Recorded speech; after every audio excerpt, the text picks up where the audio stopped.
So we're going to do a new video game review. And this one's actually, some people may not even call it a video game. It's going to be more of a interactive animated novel, or so to speak. So there's a genre of game, and some people may be familiar with it, and that's dating sim. A lot of times it's very much based on like anime style cartoon characters.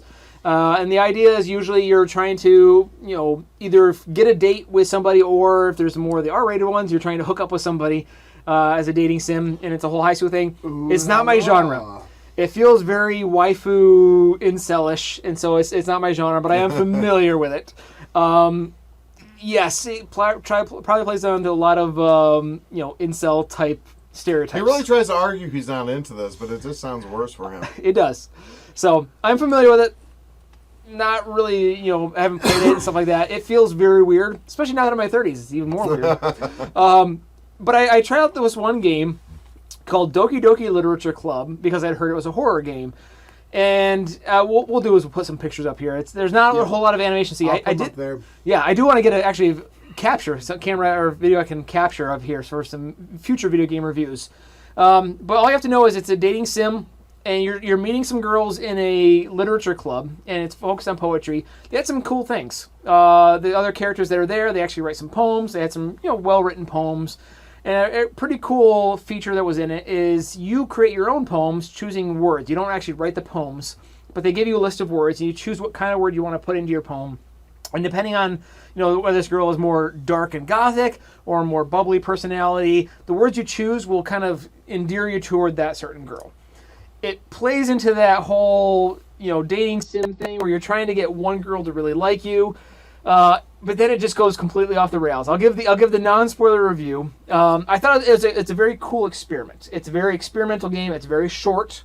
It's also very cheap. You can get it for probably just a couple bucks on Steam.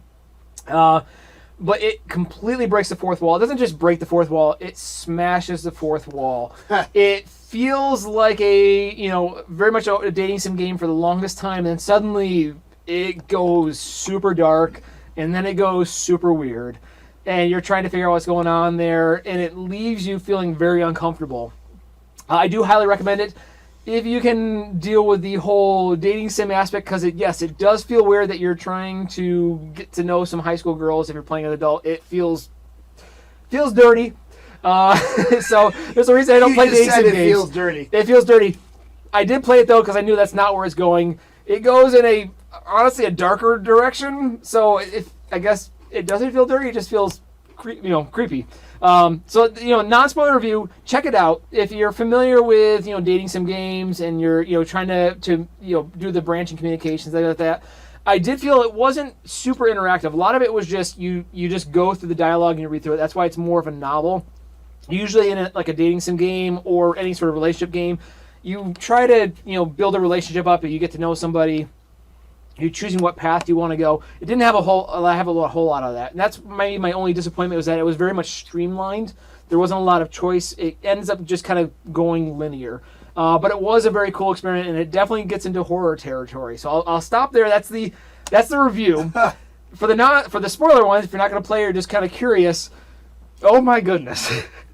So you're going to see a lot of bubbly animation. You're going to go for a couple hours, and it seems like a dating sim game. And you're like, I really don't want to get to know these high school girls, and this feels very creepy. But then they start killing themselves. Mm-hmm. And they're stabbing themselves, and you'll find the girls in the game, and there's just blood everywhere, and you're like, what the heck is going on? And one of the girls starts talking to you.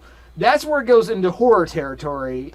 The mind-blowing moment is when you realize that really one of the girls is an AI talking to you through a computer, and this is where it smashes the fourth wall. The game is going to go looking through your computer files to try and figure out what your name is. Oh my God. And it's going to start talking to you directly with your name. Mine was a little bit off because it just has a shortened version of my name for like my documents. So that's what they're looking at. But they're looking at your files to try and figure out what your name is and talk to you directly. So Skynet is going self-aware. Skynet is going self-aware. And the one girl doesn't like that you're talking to the other girls, and she starts convincing them to kill themselves, whether hanging or stabbing. Maybe we'll put up here a picture of the one girl just bleeding out. That's going to be a big spoiler there, but it goes super dark, and then you're having a conversation, and then you can't really leave the game or end out of it. You can't finish out the game. The girl just keeps talking to you, and she's obsessed with you, and that's the AI. You have to go into your computer files and delete her from your computer. You have to root her out because she's going into your computer and branching out there and talking to you directly. Is this a game or is it spyware? It sounds like it spyware. feels like spyware, and that's where it feels so violating. And it was mind blowing. If being violated is what you want, you should play this game. But I love the fact that here it kind of throws that twist on it because I'll be honest, the dating sims I don't play it because it feels very violent. It feels like you're just trying to hook up with some girls, and there's some that I think. Again, I'm not a player, but I know some of them are more like, I want to go on a date and I want to get a girl to fall in love with me. Some of them are more like, I just want to sleep with a bunch of girls. I don't play either. But it turns it on your head where the one girl is now getting into your space and making you uncomfortable and going through your files and you feel awkward. That was a cool twist. So I really can't I can't do the review without giving the twist, but I will say that was very well done. Applause to them. It's pretty simple. It's more experimental. It's more of a story, but well done. That was creepy. Clear your browser before you play this. Yes, yes. So what's it called again? Doki Doki Literature Club. If you want to be violated, play this game today. That should be the tagline.